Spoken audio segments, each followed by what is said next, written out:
Dendrobium orchids are a sight to behold. Their blooms come in a stunning array of colors, from purest white to deep purple and even vibrant orange. But their beauty is not their only appeal. Many dendrobiums also boast a delightful fragrance, adding another layer of enjoyment to these captivating plants. Their elegant structure and long-lasting flowers have made them a favorite among orchid enthusiasts and beginners alike. Dendrobiums are relatively easy to care for, making them a rewarding choice for both seasoned gardeners and those new to the world of orchids. Their resilience and adaptability make them a wonderful addition to any home. With proper care and attention, these orchids will reward you with their exquisite beauty year after year. The Dendrobium genus is incredibly diverse, encompassing over 1,800 species. These orchids originate from a variety of habitats, from the Himalayas to Southeast Asia and even Australia.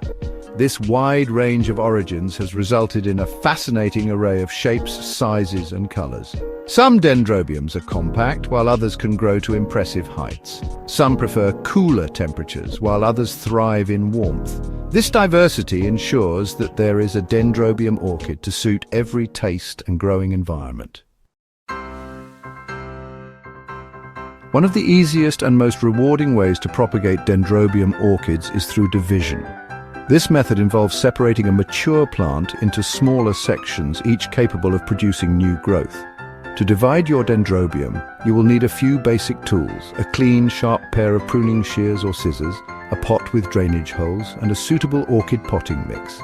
Begin by gently removing the orchid from its pot. Inspect the plant for healthy offshoots, ideally with their own root system. Using your sterilized shears, carefully separate the offshoot from the main plant. Plant the divided section in the prepared pot with fresh orchid mix, ensuring the base of the plant is level with the soil surface. Water thoroughly and place in a location with bright indirect light. Section 4. The magic of cuttings, new life from stems. Another effective method for propagating dendrobiums is through cuttings. This technique involves taking a section of a healthy stem and encouraging it to develop roots and new growth. To take a cutting, you will need a sterilized, sharp knife or pair of scissors, rooting hormone optional, and a suitable growing medium such as sphagnum moss or a fine orchid bark mix. Choose a healthy stem with at least 2 nodes, which are small bumps along the stem where new roots can grow. Make a clean cut just below a node, ensuring the cutting is at least 4 to 6 inches long. Dip the cut end in rooting hormone if you like, to encourage root development. Plant the cutting in the prepared growing medium, ensuring at least 1 node is buried. Maintain moisture and provide bright, indirect light. Section 5. Nurturing new growth, post-propagation care. After propagating your dendrobium orchids, it's essential to provide the right care to ensure their successful establishment. Maintain a humid environment around the new plants by misting them regularly or placing them on a tray filled with pebbles and water. Water the orchids when the potting mix feels dry to the touch, being careful not to overwater, which can lead to root rot.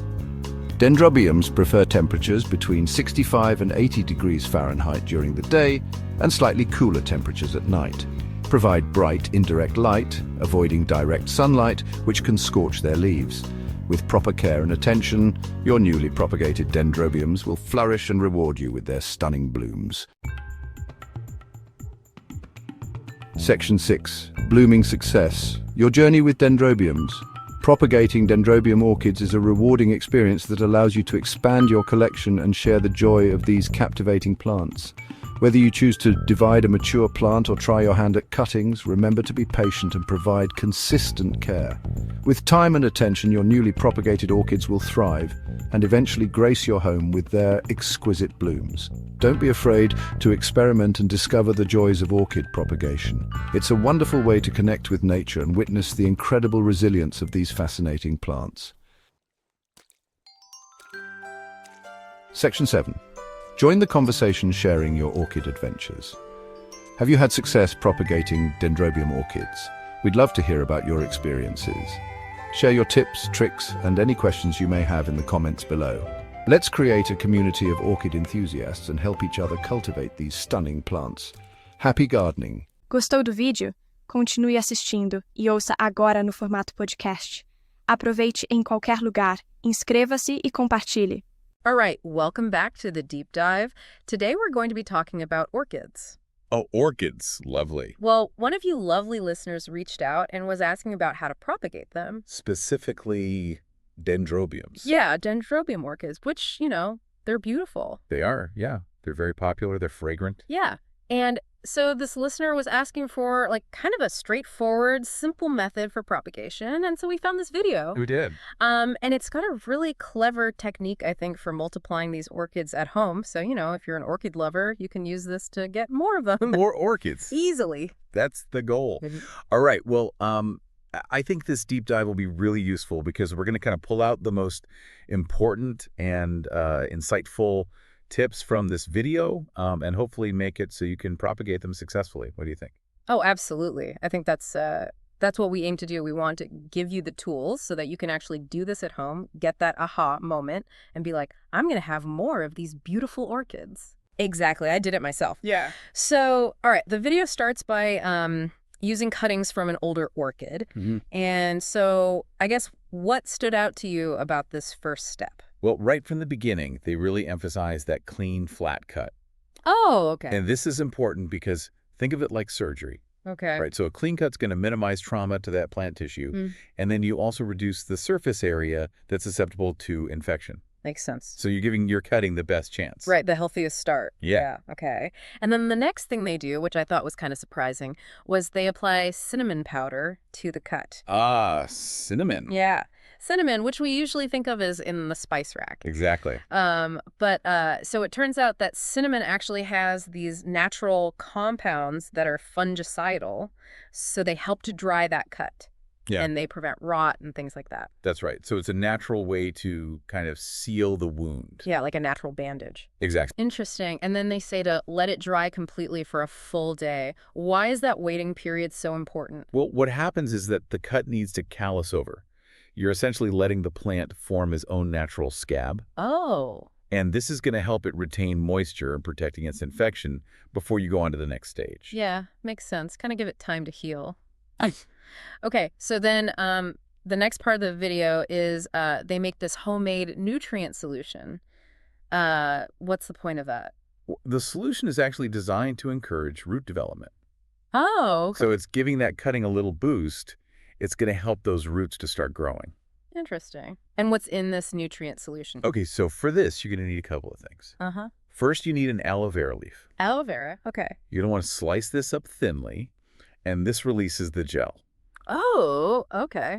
And aloe vera, well, it's famous for its soothing and healing properties. Yeah, for sure. But here, we're also going to be using it to revitalize this cutting and hopefully help it grow. Makes sense. And the second ingredient might surprise you. What is it? It's garlic. Garlic. Wow. 2 cloves, specifically. And you're going to want to slice those as well. Hmm.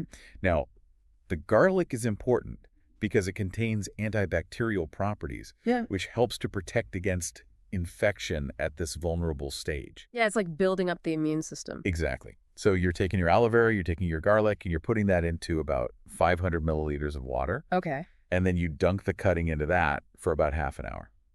Interesting. So why do you soak it in the water? Well, it's like a little spa treatment for the cutting. You're giving it a direct infusion of that aloe vera gel, a bit of hydration, and all those beneficial compounds from the garlic. Yeah, it's like prepping the canvas for a masterpiece. Okay. So then, after this treatment, they move on to planting it. But instead of using a traditional pot, they grab a recycled plastic bottle. Why are they doing that? That's the fun part, right? This is all about being resourceful. Yeah. So the plastic bottle, it acts as a mini greenhouse. Oh, okay. It traps that humidity, which is really essential for root development in orchids. Makes sense. Now, they place those cuttings inside the bottle, and then they pack it with moss. So why moss specifically? Well, moss is great because it retains moisture, Okay. but it also allows for some air circulation. Got it. So it's creating the perfect environment for root growth. Cool. And so they have to water that moss regularly, right? Yes, that's important. You want to keep it damp but not soggy. Okay. And where do they keep these bottles? In a cool location, out of direct sunlight.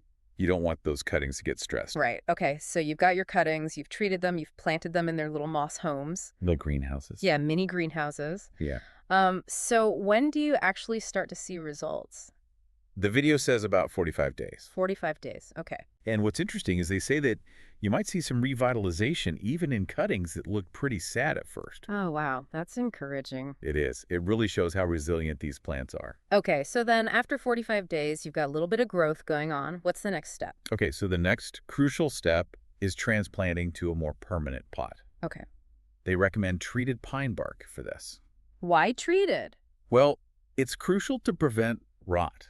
Ah, You know, regular bark can retain too much moisture and decompose, and that can cause problems for your orchid. yeah, that makes sense. So treated pine bark is kind of like a long-term healthy foundation. Yeah, exactly. And they suggest adding more moss to this new pot. So what's the role of the moss at this stage? It's still helping to retain moisture around those roots, which orchids love, Right. but it's also allowing for that essential air circulation. Got it. So you transplant it and then essentially you just care for it like you would a regular orchid. Exactly. Yeah. Water it regularly, give the right amount of light, and keep it in a comfortable temperature range. Makes sense. Okay, so that was the first method. But they also had another technique using stem cutting. Yes. And the timing for this is important. They recommend taking the cuttings when the flowers are starting to fade, Why is that? because at this point, the orchid's energy is shifting towards vegetative growth. Oh, so it's ready to make new leaves and roots. Right. And also, those stems that held the flowers often have these dormant buds. What are dormant buds? They're like little undeveloped growth points, Oh, God. tiny potential branches just waiting to wake up. Interesting. So how do you prepare these stem cuttings to encourage the buds to grow? The video says to carefully remove that thin protective film that covers the dormant buds. Okay. This helps to expose them to moisture and air. So it's like gently waking them up? Yeah, exactly. Okay. And then they use another interesting ingredient, potato gel. Ah, yes, the potato gel. Yeah, potato gel. What's that all about? Well, potatoes are full of starch and nutrients. Okay. So the gel from the potato is thought to provide a readily available source of energy for those buds. Interesting. It's like a little energy boost. Yeah, exactly. And then they also use, get this, toothpaste. Toothpaste. Yes, a tiny bit of toothpaste on the cut end. Really? What's the thinking behind that? It's thought that the mild antiseptic properties in toothpaste might help to seal that cut quickly. Oh, okay. Just make sure it's not a whitening toothpaste or anything with harsh chemicals. Right. And you only need a tiny amount. So it's like a protective barrier. Exactly. Okay. So then what do they do with these cuttings? They wrap them with slices of potato for about 6 hours. Why do they do that? It seems like this is to provide more hydration and deliver those nutrients from the potato directly to the buds. Got it. So it's like a targeted nourishing treatment. Yeah, exactly. Okay. And then they use cinnamon again in this method, right? They do, but this time it's not applied directly. Oh, okay. How is it used then? They make a cinnamon solution, mix it with water, filter it, and then soak the moss in it for about half an hour. So they're transferring those protective properties to the moss. Exactly. The moss then acts as a protective and mildly antifungal environment for the cuttings. Smart. And then they use the recycled containers again. They do, yeah. So that mini greenhouse seems to be really important for these cuttings. It seems to be, yeah. It creates that humid environment they need. Okay, so they're in their little houses. What kind of care do they need at this stage? Well, regular misting to maintain humidity is key, Okay. and they should be kept in a cool place with indirect light. Got it. And then you wait. You wait, and within a few months, you should start to see little orchids or orchidlets developing from those buds. Wow, that's pretty cool. It is. And then, just like with the other method, you eventually transplant those orchidlets into their own pots. Okay, so you basically just repeat the process from the first method. Yeah, pretty much. You give them the same care, water, light, and maybe a little bit of fertilizer. Got it. So you've basically created a new orchid from what looked like just a stem. Exactly. It's amazing how much potential these plants have. Yeah, it's really cool. So to kind of sum up what we've learned from this video, there are two main methods for propagating Dendrobium orchids. Right. The first one involves taking cuttings from an older plant, treating them with aloe vera and garlic, and then planting them in moss in a recycled container. Yeah. And the second method uses stem cuttings, which you encourage to grow using potato gel, cinnamon-treated moss, and again, that humid environment created by a recycled container. Exactly. And what's great is that both of these methods use simple, readily available materials. Yeah, it seems like anyone can do this. It really does. So if you're listening and you've got a Dendrobium orchid, I hope you feel empowered to give this a try. Yeah, try it out. See if you can multiply your collection. Imagine having all these beautiful, fragrant orchids. It's a lovely thought. It is, and it makes you think, if we can use things like aloe vera, garlic, potatoes, and even old plastic bottles to propagate orchids, what other possibilities are out there? That's a good question. What other natural remedies might be hiding in plain sight? I think there's a lot more to discover. Yeah, it makes you really appreciate the power of nature. It does. All right, well, thanks for joining us on this deep dive. We hope you learned something new and are feeling inspired to try some of these propagation techniques. Absolutely. Happy growing, everyone. See you next time. Bye.